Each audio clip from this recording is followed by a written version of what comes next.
Hi, and welcome to the Becoming Trauma-Informed podcast, where we help you understand how your past painful experiences are affecting your current reality and how you can shift those so you can create your desired future. I'm Dr. Lee, and both myself and our team at the Institute for Trauma and Psychological Safety are excited to support you on your journey. We talk about all the things on this podcast. No topic gets left uncovered. So, extending a content warning to you before we get started. If you notice yourself getting activated while listening, invitation to take care of yourself and to pause, skip ahead a bit, or just check out another episode. Let's dive in. Hey everybody, welcome to this week's episode. I am so delighted to have just an amazing guest with me today. So this is actually part 2. We're doing a companion podcast, which is something we've been doing in the last several episodes and is so fun. So invitation to, if you want to hear the first part of this conversation, head to Shannon's podcast. We've got it linked in the show notes. And then also feel free to just start here and then head back over there, whichever direction feels best for you. I have Shannon with me here today. Shannon, you and I have been friends, collabs for a hot minute, a couple years, and you and I actually got together for like the first time. It had been probably about a year, right? Yeah, about a year in person. And we were just talking and I was like, oh my gosh, we have to do a podcast around this because we have both heard from so many people this year about how hard of a year it has been to this point for entrepreneurs and just for business in general. And even setting aside like pandemic stuff and all of the political and financial stuff that's happening, there's been even more that I feel like has played a part in just how difficult business has felt. And you and I both had pretty like tough periods we just went through. And so we wanted to do an episode around how messy business can get at times and how you can like really how do you move through that? How do you move through it when you do everything right and shit still doesn't work? And how do you like stay the course? I'm just realizing, because I got really excited and jumped right in. Shannon, I didn't tell anybody what you do or who you are, any of that. So could you please tell everyone what I left out? That'd be great. Thanks. Yeah. So thank you so much for having me on the podcast. So my name is Shannon Mattern, and I am the founder of the Web Designer Academy, where we help ambitious web designers create profitable, sustainable freelance web design businesses. And I started my business back in 2014. I was working in the nonprofit sector in healthcare. I didn't know that. Yeah. I worked for a professional nurses association here in the state of Ohio. And I was there for about 7 or 8 years before I really just kind of got to this place where I was like, is this it? Is this all there is? Is this why I did all the things a good girl is supposed to do? Like get good grades and go to college and get a good job out of college and get a mortgage and do all the things. And to be at this place feeling like very unfulfilled in terms of I don't feel like I'm making a difference at all in anything that I'm doing, and feeling like very trapped in archaic corporate systems that I didn't understand why they were the way they were, because they made absolutely no sense. And it was like very soul crushing, I guess you could say. Mm-hmm. Yeah. So I decided my background was in marketing and communications, and I had built our company's website, and I had one of our vendors say, "Hey, who built your website?" And I was like, "Oh, I did." And he goes, "Do you do any work on the side?" And I was like, "Well, sure, I can." And that's kind of started my side hustle as a freelance web designer. And then I told a girl at the gym, she's like, "Oh, what do you do?" And I'm like, "Oh, I'm in marketing and communications." And I said, "Oh, and I do web design on the side." And then I felt like I lied to her. My face got so hot because I was just like, "Well, I don't really do that." It was just this whole long path of like, I'm an imposter, I'm a liar, but I actually can do that. I am delivering. How much do I charge? All of these things. And then this long journey of like teaching other people because I didn't feel like I could actually take money directly from clients because I was a liar, because I didn't go to school for this, all the way to doing a lot of work on myself to get to the point where I'm like, I've healed a lot of things and now I feel ready to help other people heal those things too. And that's really what we do in the Web Designer Academy. I mean, I'm a business coach and mentor for women web designers who really have gone through a similar journey. And I'm just a few steps ahead of them. Like, I certainly don't have it all figured out, but I figured out a lot of stuff. I know the things that I'm going to need to figure out over and over and over again. And that's, that's one of the things that, like, when I heard on your podcast recently that you were like, this is the leadership season, I felt so compelled to reach out to you to be like, let's talk about this, because I feel even more called to step up and lead in the times that like my business feels like it is just falling apart.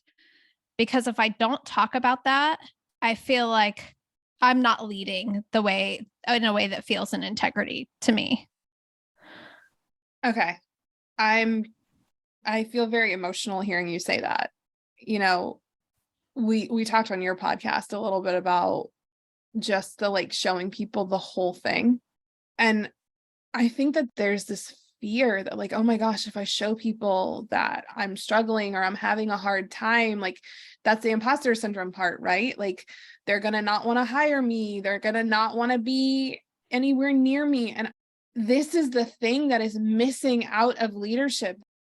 Finding the balance of being able to be a sturdy, regulated person for those people who are following you or who have invested in what you're doing, and also honoring your humanity and honoring the fact that you are like, I just try to remind people, I'm like, we are mammals. We are animals that just have a little bit of extra ability to think about things. We have these bodies that just have all of these chemicals and these emotions and these responses and reactions that are constantly happening.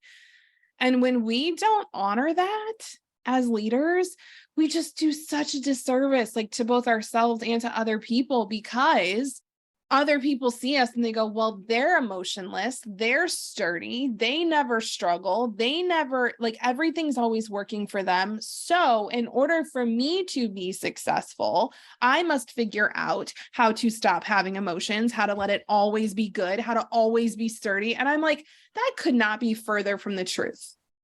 Yeah. Like, I feel like just because I'm experiencing a lot of failures or unwanted outcomes right now in my business doesn't mean that I'm not qualified to help you through yours or help you create the success that you want.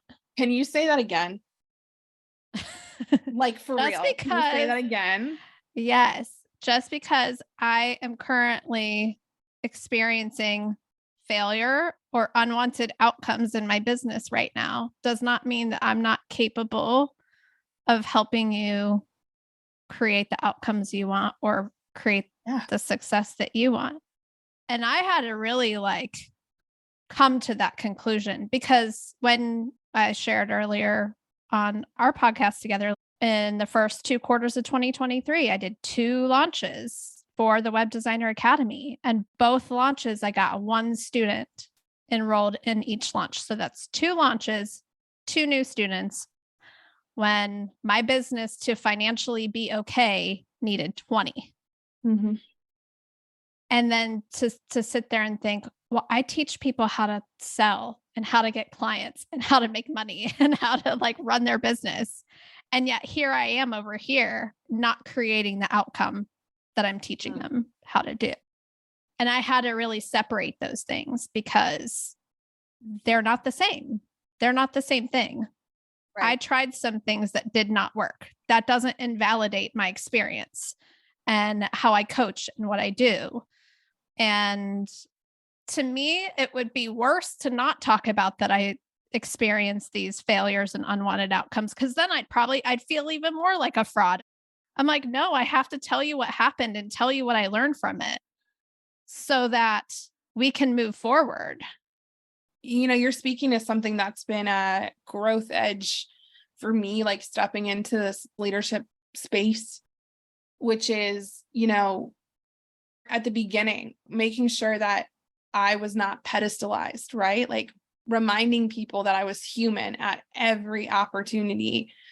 And that was actually done out of a trauma response of like, I don't want anyone to think that I'm better than they are, or I don't want anyone to like be jealous or like feel bad about themselves because I'm doing so well. And like, it is hard for me to say these things out loud. So this is me being very vulnerable, honest. I did that out of a people-pleasing response of I don't want anyone to feel bad that things are working well for me. And then when things got hard, it was the opposite of like, well, I don't want to tell everyone that things are kind of hard and like struggly right now, because then they're not gonna they're gonna feel bad for me. And like, I just realized how much pressure I was putting on myself to try to control other people's perceptions and emotions in response to me. And the other thing is when people would say, oh my gosh, you're doing so well. Your business is doing so great. You're so successful. There was so much like guilt and shame that would come up around that, because it's like, oh, like I didn't pay myself this month so I could pay team, or like I had to pay team 4 days late. And like, that is something I've never had to do. Or just in these seasons of things feeling really tough, I kept feeling like, oh, well, I'm not successful because I've had to do these things that I've said I'm never going to do. And then I realized that is such a dangerous game to play, is to be like, well, I would never do that. Like, you don't know what's going to happen in the future. You don't know what's going to come up. And so these assumptions that, A, I'm not successful because we've hit a couple like rough months, that's absolutely not true, right? If the only measure of success is how profitable the business was these last 3 months, yeah, we failed. There's like 97 other measures of success that we passed with flying colors, right? Or if I'm going to say, I need to hide these things from people because I should be ashamed or embarrassed, that's not good leadership, because what that's doing is requiring me to not be honest and to not look at things from like a rational, logical perspective. And that wasn't the kind of leader I wanted to be. And so when people are like, yeah, like it looks like the business is going amazing, I'd say like, yeah, I absolutely love it. We're having so many amazing things happen. I'm like, yeah, like pieces and parts are definitely in flux. And you're right. This is a successful business.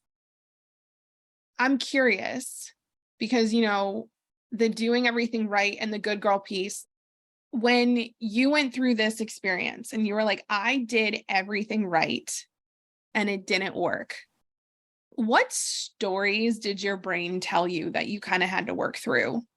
Like that you kind of had to look at? Yeah, the first one was that I did everything right. Like that is that's an interesting thing to think, because I truly thought that. I'm like, I know what I'm doing. I did everything right. I know what to do. If this, then that, like all very much like, I got this. And because I was believing that before the outcome that I didn't want, I was not open to what other people were saying to me in the spaces that I put myself in for the purpose of coaching and feedback, in mastermind groups, in coaching programs. I'd show up and I'd be like, I'm so excited. Here's my plan. Here's what I'm doing. XYZ, blah, blah, blah. Check all the boxes. I've got it all done. I'm like, motivation and doing the work has never been an issue for me. I'm like very driven in that way. Instead of like taking medication for anxiety, I just overwork. Right. So I get stuff done. That hyper arousal, man. It's a good driver. Yeah. You're right.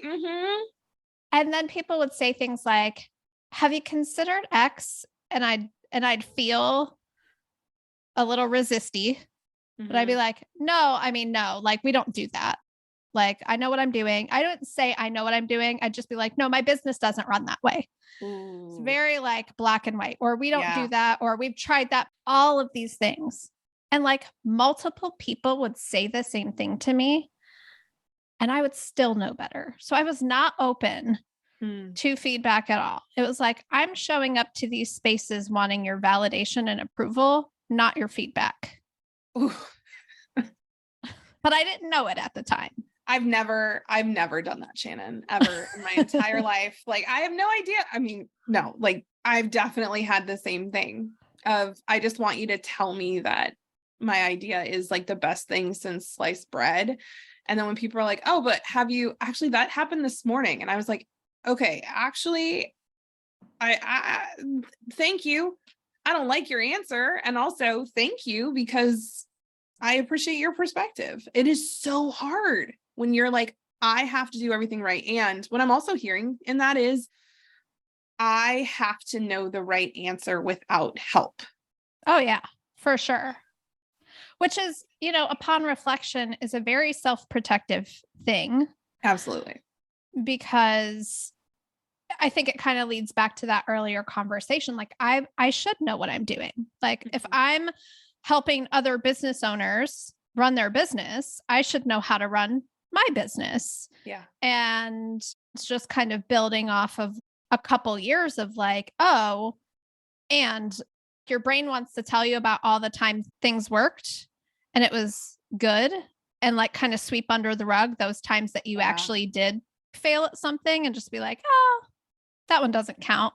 Right. And then tell yourself like inflated maybe inflated stories about like numbers and, things like that, to be like, okay, well, for this, we should expect this. So like, if I'm being really honest, I did everything right isn't true.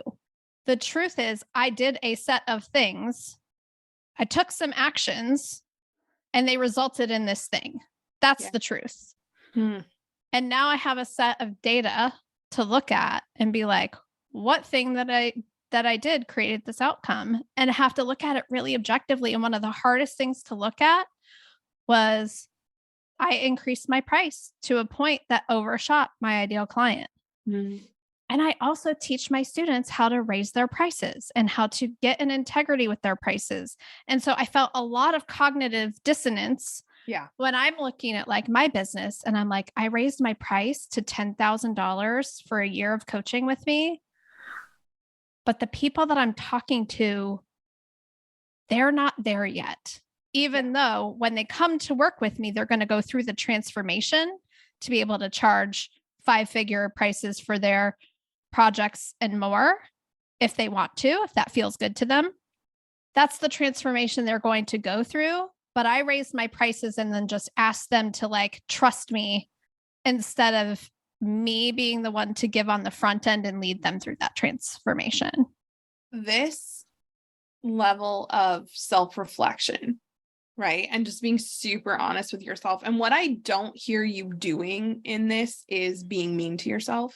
I mean, I'm sure there were probably moments you were mean to yourself, just based on our past conversation. Yeah. Like, oh, I shouldn't have raised my prices. I should have known better. I should have looked at the data before. I should have listened to other people, like all the shoulds, right? Where I was in that place of like, I really screwed this up. Like I've really harmed my business by thinking I know everything.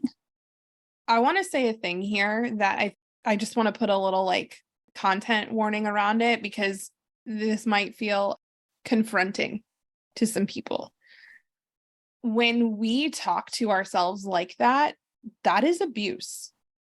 That is internalized violence against yourself, right? Because if you had someone else outside of you talking to you the way that you are talking to yourself, like that, in that tone of voice, with those words, with that pressure, that if we watched that like on a movie, we'd be like, that's abuse. And yet the amount of times that we do that to ourselves and we're like, no, well, this is just to help me get in line, right? This is just to help me not make that mistake again. There is so much conditioned acceptance around the level of internalized violence that I see in our brains, and especially in entrepreneurs, because we are our own bosses.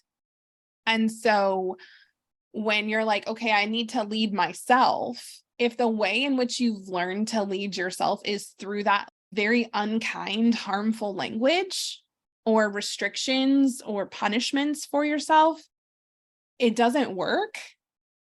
And the way in which you said the first part of like, I'm going to be open and honest with myself about this feedback, and I'm not going to be mean to myself with this feedback. I'm going to go, you know what? Other people tried to give me advice and I was not receptive to that advice. And that advice very well could have helped me have a better launch right there. That is objective. That is rational. That is something that I can then take forward and shift how I'm showing up. There's actionable things in that. Saying, well, I should have been more realistic, or I should have I should have. A lot of times when you try to action that out, there's pieces and parts of yourself that you're saying, I need to shift who I am as a person. And let me give an example of this, because I just did this morning with TLC. I was looking at something. We had like a big disappointment happen. And I was like, I should have not been so optimistic. I'm too optimistic. I need to learn how to be less optimistic. And then he was like, or you stay as optimistic as you are, and you surround yourself with counsel that is more realistic. And so when you come to them with optimism, they can help make that plan more realistic and help you kind of put that lens on it without you having to internally change who you are, like cut off part of who you are as a human. I was like, oh, that's a way easier way, because if I could be less optimistic, I would be less optimistic by now. I don't think it's going to happen. So, I'm hearing you say that, just really looking at, okay, I'm telling myself this story of I did everything right.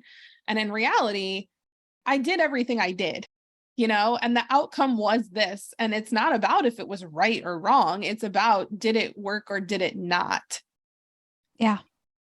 What else did you kind of just pull out of that experience? Like, were there any other assumptions or stories that you noticed that you were telling yourself around it that you kind of went, wait a second, is that true? Oh, yeah, for sure. Because that thread of looking at this as data of inputs and outputs, like very objectively, I was too in it to see that. Yeah.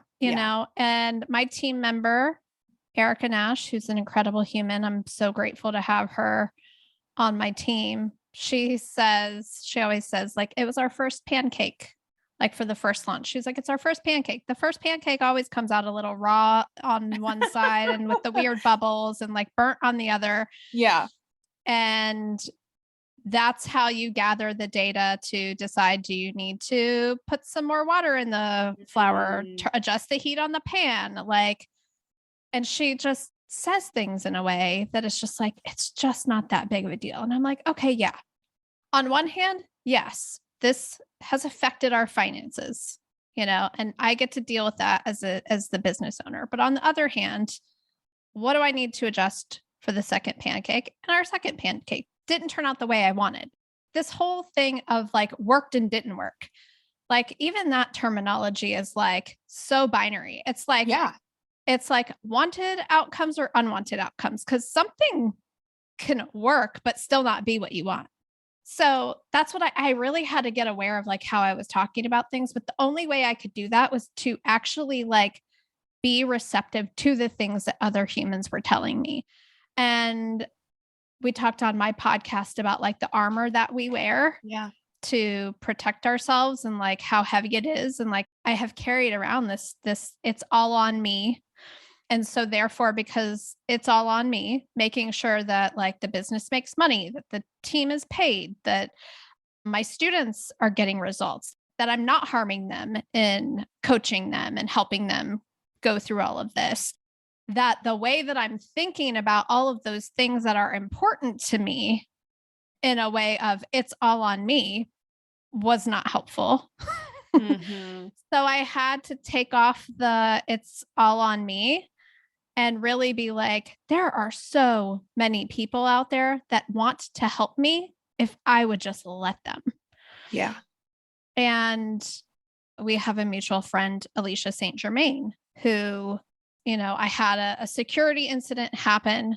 And one of the things that she suggested to me when I told her, because she always said, like, if you're ever going, I never reach out for help, ever. Never the first one to reach out. But if someone checks on me, I'll tell them what's going on. Yeah. And I just thought, Alicia has always said to me, if you ever need anything, I am here. And I was like, I felt compelled in the moment, in the day that all of this was happening. I just felt like this is not something I can navigate on my own. And I do need help. Like I need help. I need some guidance. I reached out to her. So like the armor started to crack. I reached out to her and she goes, I think you should disconnect your bank account from this system right away. And I felt the resistance. I was like, oh no, if I do that, then they'll be extra mad at me. And like, so I reached out for help, but I was not receptive to the advice yet because I was still in this self-protection, it's all on me mode. And then 2 days later, of course, what do I end up needing to do? Exactly what she suggested that I do. Disconnect my bank account, file a police report, blah, blah, blah, blah, blah.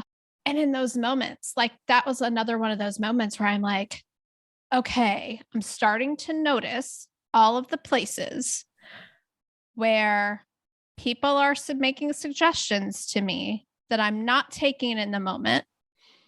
And I can have compassion for myself as to why, because I felt really scared and I did the thing that felt the safest, which was to comply and be nice.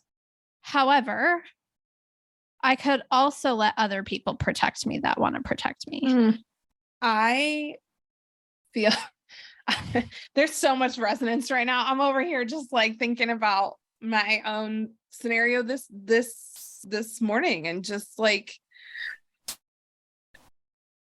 I am hearing a lot of women business owners go through this right now of I have muscled through and I have all of these people around me who do really want to help and really want to provide and protect and support. And I'm going to go there. I wasn't planning on going there, but I'm going to do it. For a lot of us, it's for those of us in heteronormative relationships, it's our men, or it's our support team that is literally hired into that provisional protective role of like, I'm looking out for you. It is my job to help make sure that you as the visionary and as the CEO are fully supported. And we're like, no, you can't help us. Right. And we don't listen. And this happened with me and team came to me the other day and they were like, our price, we keep doing like very low ticket things and like lowballing pricing. And we know you want to be so accessible and you want to make sure people have things. And they're like, but that's why we've done what we've done with the podcast and with our $19 adapt course and with our $29 workshops. Like we have these lower ticket things, Lee. If you're going to do something, it needs to be a higher cost. And I'm listening to them and hearing them and going, yeah, absolutely. And then today I was like, hey, I want to change this thing from like a 2-hour thing to a 10-day thing. And let's charge $1. And Sarah, God love her, was like, no, in the nicest of ways.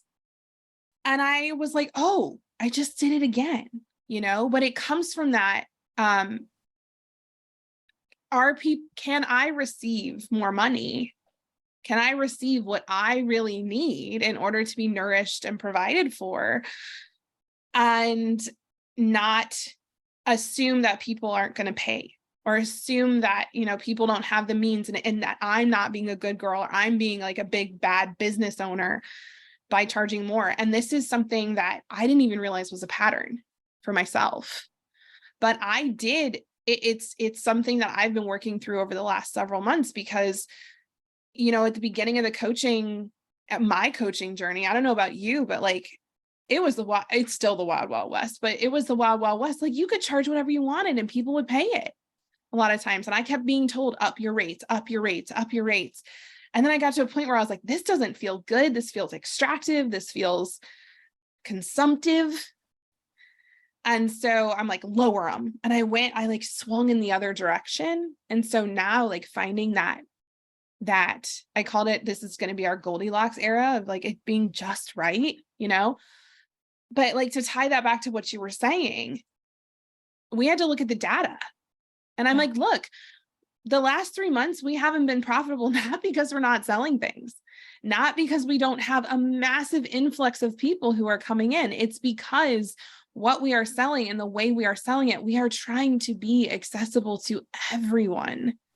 And we can be accessible to everyone and ensure that myself and team, all of us, feel supported from a financial and like a security and a safety perspective. And so I just want to share that because I think that a lot of times people think, oh, once your business gets to a certain size, like that's no longer an issue. Pricing is no longer an issue. Like money stuff's no longer an issue. Y'all, you do not outgrow issues. They just show up. I think people think that it will stop feeling like whack-a-mole when they get to a certain point. It's not going to stop feeling like whack-a-mole. However, you're going to be able to catch them quicker. You're going to have better tools to handle them when they pop up. And you're going to have more people if you let them be there. You're going to have more people who are like going to be able to scan for when they pop up, and also who can handle it without you even needing to step in. So it's like the goal isn't to stop playing whack-a-mole. It's like to get way better at it.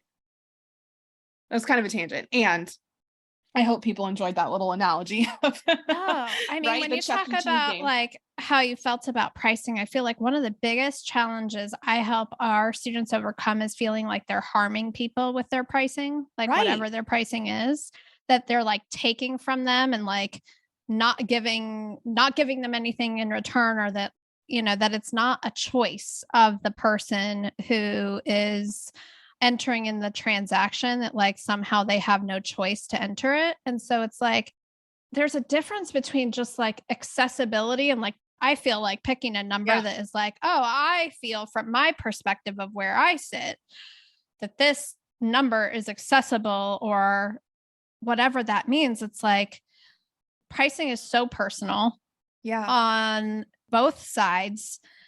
And we have to try a lot of different things. But like, I think that the core place to try a lot of different things from pricing, and it's a constant realization and then drifting away from the realization and then being snapped back to the realization, is that we get to be in alignment with that, but we also get to know that like whatever we choose, 9 times out of 10, we're doing it in integrity with everything. We're doing it because when I raised my price to 10,000, it wasn't because I'm like, oh, we're so ultra premium and blah, blah, blah, whatever. No. I was like, this is a sustainable price for us to operate our business with the level of service and support that we give people. Like, I feel like at this price, I'd need to enroll this many students and we could give them this level of support. And it all felt like, and I knew they would make that back and then some. So it was like to further the mission, but like, I could have thought that $10,000 was a price that was harmful. I have felt in my journey that $27 was a price that was harmful to my clients. Does that make sense? Like, I do. So it's all about how we think about that number. Like if I feel like I'm taking $27 from you every single month for my membership, which I don't have one anymore. Yeah.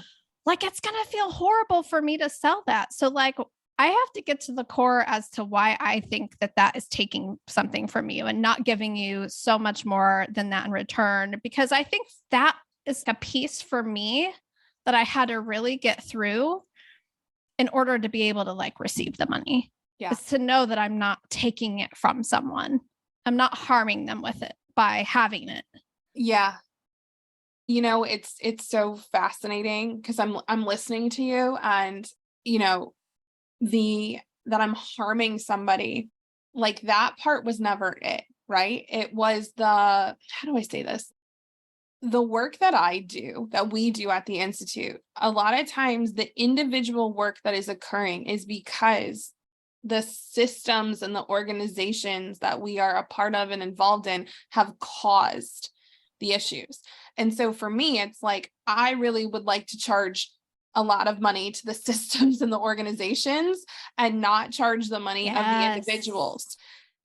And I have so many individuals in my space that are like, I love paying you every month because what you have done or what I am able to do in your spaces helps me change systems, helps me change organizations. And so that's the piece that I've kind of had to start wrapping my brain around is when I've noticed this, when I am paying for something that feels like really supportive for me, I can't wait to make that payment. Yeah. And I get excited whenever that comes out of my bank account because I know what that's doing. And so from a leadership perspective, making those decisions of like, how much are things going to cost and how much input does team have into these things? And this is something that I feel really passionate about because our team tells us this consistently. We actually asked this question, if nothing changed in a year, would you still want to work here? And why or why not? Like, would you stay? And the answers to that always like, they feel so good to hear because some people are like, absolutely, like, I love it, I'm staying. Like, if we just kept doing what we were doing, cool. Some people have said like, no, because that means we've stopped being the organization that we are because we've stopped changing. And I was like, ooh, I actually love that. They're like, we are an organization that is big on change based on when it needs to happen. So if that stopped, no, I wouldn't want to be a part of it. And I was like, well, okay, that's actually a yes. So, but like when you look at those answers, part of this is because team is able to come to me as the leader and go like, hey, you're charging too little. Hey, you're working too much. I just had somebody tell me they were like, Lee, I have been with you for a very long time. You need a break. You need a break. And I swear, if I see you on Slack, like I'm gonna, come to you and like make you take a break. Those types of things. And we were talking about psychological safety on your podcast. Yeah. What that tells me is that our team and our clients and the people who are involved with our organization have psychological safety because they are able to say things to us that other places they wouldn't say. And so when people are like, I think you should, you should be charging more for this, right? Or team, I think that this is my input. That has been a measurement, talking about if things are working or not working. Yeah. Whatever the outcomes are, that's actually one of the measurements I look at is am I getting feedback that doesn't always feel good or that feels really great from places? And are people giving that without us even asking? Yeah. Because what that tells me is people feel safe enough to share with us what they are thinking. And that means that we've set up a safe space. I couldn't agree with you more on that. And 18 months ago, I hired my first actual W-2 employees. Before that, I had contractors, and I really felt like, okay, in order to have the capacity that I want to have to like get this business where I want, I really want people who this is it, like that we're all working together on the same team and I can follow the law. I felt that was like really important in terms of making sure that the contractor client relationship wasn't getting muddied with certain things. And so I put a lot of intention into what I wanted my company culture to look like in hiring and onboarding. And about 90 days into my team member Allie's employment with me, she was like, hey, can I set up a time to talk to you? And I know she would not mind me sharing the story. And I was like, yeah, absolutely. And so we talk and she goes, is there something different that you would like me to be doing? She said, because I noticed that you will delegate stuff to me and then you'll complete it before I have a chance to. And I was like, I'm so glad that you brought this up to me because I have been feeling like I needed to talk to you about my tendency to do this because I don't want you to think that you're not doing a good job or that you're not valued or whatever, like we talked about earlier in this episode. Yeah. When I feel anxious, I feel like the best way to fix that is to check a bunch of stuff off of my to-do list, your to-do list, close all the open loops, whatever. And it has been a continual struggle for me. It's kind of like that other whack-a-mole, right? It is like, I will get to a place where I'm like, okay, I'm good. We're not changing things. We're consistent. I'm not flying by the seat of my pants. Here you go. Versus, okay, everything fall apart in the spring. Now I have to like do all the things again. Yeah. And it's this constant push and pull where I feel like I'm so grateful she can come and tell me that. And at the same time, it is still to this day a struggle for me to fully just let someone support me, because I feel like I'm still working on, that's my big leadership area of growth, right? Is to truly just let someone support me, fully communicate my expectations, have tough conversations if my expectations aren't met, look at, did I clearly communicate my expectations if they weren't met, and just stay out of people's freaking way and let them do their job. Because if that had happened to me in corporate, what I do to her from time to time, I would not be working there. Like, there is no way that I would tolerate like my boss assigning me work and then doing it before I had a chance to do it. Yeah. And you know, what's so fascinating is like, I hear you, like you even use the word anxious, like that's the anxious attachment of like to the work.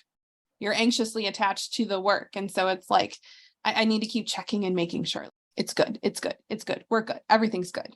And then the people around you can be like, whoa, you know, like I was going to take care of that. I was going to, you know, you're right. It can make the people around you feel kind of psychologically unsafe because they're like, oh, am I not doing a good job? Does she not trust me? You know, and then again, most people will make things about them. Some people will make it about you, but most people will make it about them. And the reason I'm just kind of chuckling is I'm almost the opposite. So I'm very avoidant. So sometimes I'll be like, hey, can you do this thing? And then like, I won't check on it. People will tell me it's done. I'm like, okay, great. Right. And I won't look. And I've gotten this feedback of like, it makes it feel like the work that I'm doing isn't important because it doesn't really seem like you care. It seems like you just kind of gave me busy work. And so that's something I've had to look at, is making sure that recognition and appreciation is there too. And I realized for myself, you know, recognition and appreciation has always been a hard thing to give because I didn't, you know, that wasn't something I got used to getting. I was like, you just do you're going to get feedback when you do stuff wrong. You're not going to get feedback when you do stuff right.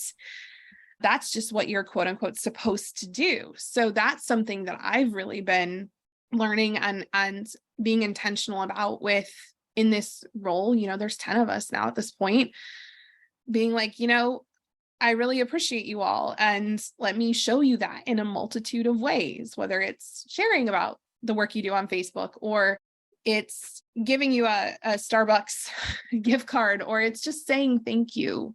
That's been something that I've been really trying to do. And the other places is actually not being a robot, which is hilarious, running a trauma institute. Like, you think I would show people my feelings more, but there have been times where I wasn't letting people see what was really going on with me because I was like, I don't want to burden them or bother them. And I'm like, these are your inner circle. Like, this is your wise counsel. You're not going to them for therapy. You're not going to them and like dumping all your problems on them. And they can feel when you're off. So like, what if you're just honest with them? What could that look like? Yeah, that for me, I mean, I think is still a challenge because, you know, and all of the preparation I put into hiring and company culture, I did not ever prepare for what happens when you have 2 consecutive quarters of not meeting your financial targets and your business's financial health is in jeopardy and you have employees. Yeah. And how do you navigate those conversations of the company is not doing well? Yeah. With not wanting them to be scared and not wanting them to feel worried, but also when the reality is very possible that we might not get through this in the amount of time that we need to get through this for this to all work out. Yeah.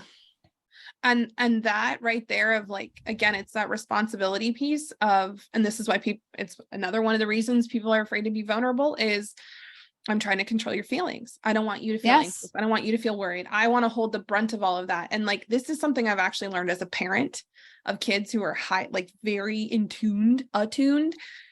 I can't hide my feelings from them. They know when something's up. They know what's going on. And instead of, and I don't want to model that.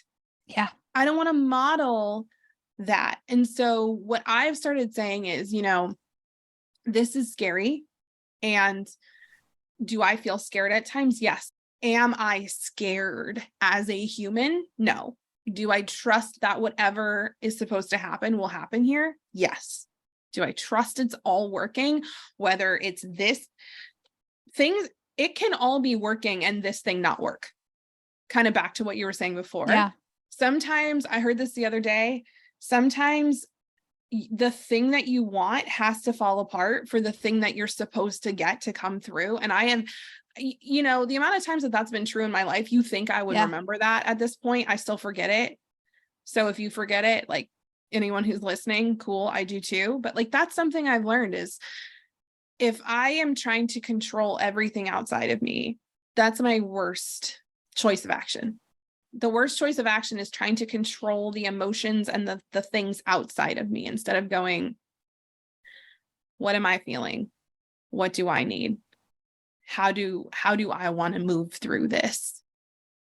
And that from a leadership perspective, that's something we're going to talk about at our conference and something that, is just laced through everything that we do at the Institute is like coming back to that self leadership of, how do I want to do this? Like, how can I be in command? And I just really appreciate you being willing to share like these two big things, like both the security incident, which like, I love how gracefully you talked about this. And I know that we get to be careful about how we're talking about it. And also y'all like, knowing the details, it was a doozy. And most people who just went through what you went through had been like, all right, I'm done. I'm closing up shop. I'll see you later. I'm going to go do something else. And especially with the 2 launches, like most people would have been like, okay, 1 thing, 2 things, 3, I'm out. Yeah. But you stayed and you're still in it and you're working through it. And like that is like, you're a phenomenal leader. Well, thank you. And I will try to receive that. Thank you. I received that. I like it. I'll receive that. And I truly felt like I'm like, okay, part of what I'm here, why this is happening is that I need to, just what you said, something's been trying to get my attention. Right. And I have not been paying attention. Yeah. And so I'm not saying that like any of this should have happened or whatever, but it finally got my attention. Right. And then I was able to say, oh, okay, all of these other people who have been seeing this trajectory and have been gently suggesting things to me that I have been like, nope, I got this.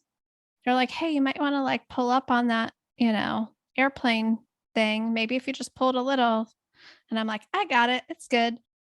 To be able to accept support. And now I'm just like, oh yeah, I'll try anything anybody like I'm not like bypassing my own intuition, but I'm also just like, what's the harm in just trying a bunch of different things that other people are who care about me and know about my business. And, what's the harm in trying those things? But the other piece of it is that like, if I can go through this really, really challenging time and come out on the other side and things are starting to slowly recover.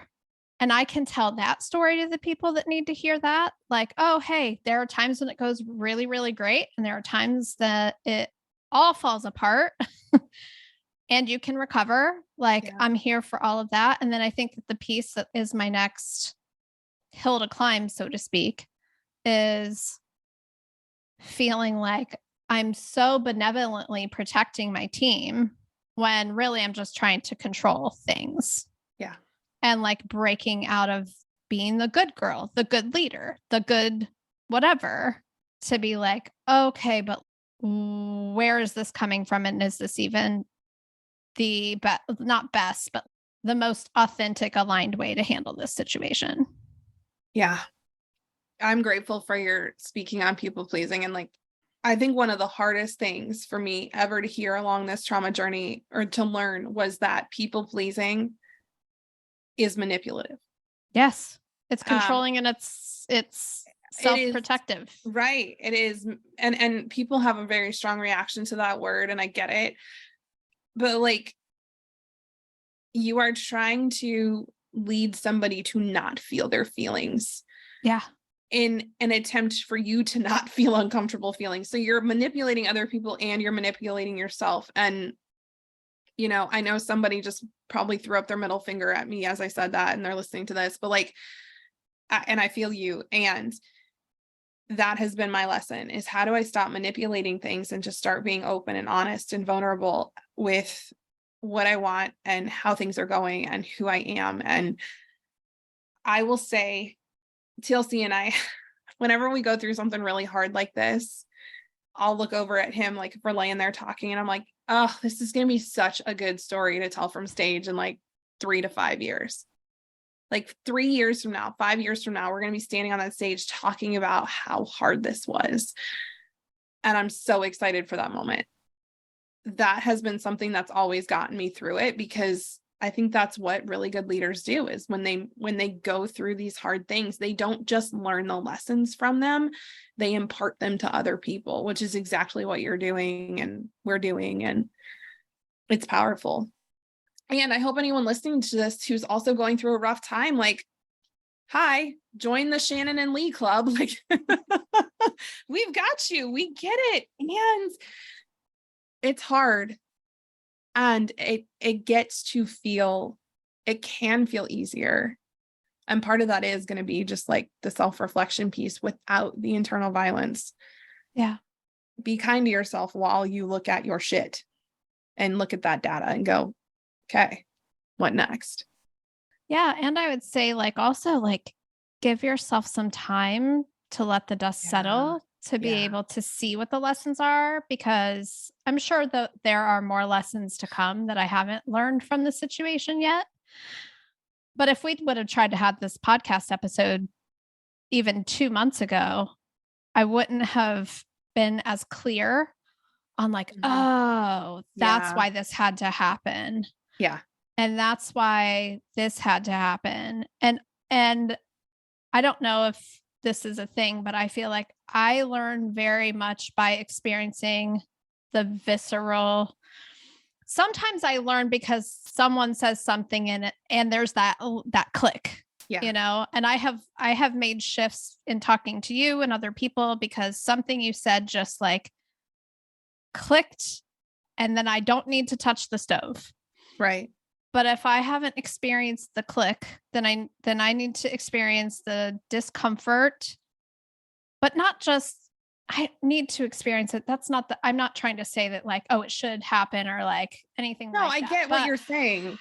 That will get my attention. Yes. And if I'm not self-flagellating and deprecating in the process, then I can like let the dust settle and reflect and be like, what did I need to learn from this to be able to move forward? And not necessarily not have it happen again, because I do continually learn the same lessons, but just to be like, oh, okay, now I can get aligned, or now I can do this different. Yeah. That's why I always say 3 to 5 years, because I feel like that's when you can really, you got enough perspective. Yeah. And there's some wisdom behind it. Yeah. Yeah. So today is actually the day we're recording, is actually the 3-year anniversary of me leaving teaching at the university. And I was reflecting a little bit and I was like, would I go back and do that? I was like, no, you know, even in all of the hardness of running my own business, like, no, I don't want to go back and do that, because there's so many pieces and parts to what I'm doing now that would be missing. And I'm like so grateful to that version of myself who did the absolutely terrifying thing and was like, hey, let's get rid of all of our guaranteed income and like, let's take this chance and like, let's put ourselves in a position where things can feel this awful. Because also there's been so much joy and so much excitement and so much like healing and growth and meaning in the last 3 years. If somebody came to me right now and was like, hey, I can wave that magic wand and put you right back in that teaching position and that guaranteed salary and healthcare and like no, I'm good. My sister actually offered me the magic wand. Really? As I was going through all of the challenges. She's like, I have a position for you right now. And I'm like, tell me more about what I'd be doing. And I'm like, maybe it is time. Maybe this is the help that I need to accept. And so she shared more with me about the role. And I was like, no, not in a million years, because what I would lose is my autonomy, my agency, my ability to develop my own thought leadership and impact the people that I really want to impact. Mm-hmm. And that's, to me, is not worth the steady paycheck and the insurance and it's a different kind of discomfort when your true calling is not able to be expressed. Yeah. Oh, I would rather be broke and like have all the uncertainty in the world than do that again. And that's something that I think a lot of people in my life don't understand, but I've created so much psychological safety for myself in the role that I'm in now and in my life with the people who are close to me and with my clients and with my team and like with myself, that I looked at nursing jobs a little bit ago and I was looking at all of them and I'm going, number one, this does not pay enough money. Right. And number two, gosh, who am I going to have to be again? Who am I going to have to pretend to be again in order to do that? And I'll end with this because I was talking about it with my husband and my youngest, who's always, they're so perceptive. She said, Mommy, I don't want you to go back to being a nurse again. And I said, why? And she goes, because it didn't like make you happy. And she said, plus I get to see you all the time now. And we spend so much time together. And when you were a nurse, I never got to see you. And so like, can you please not do that?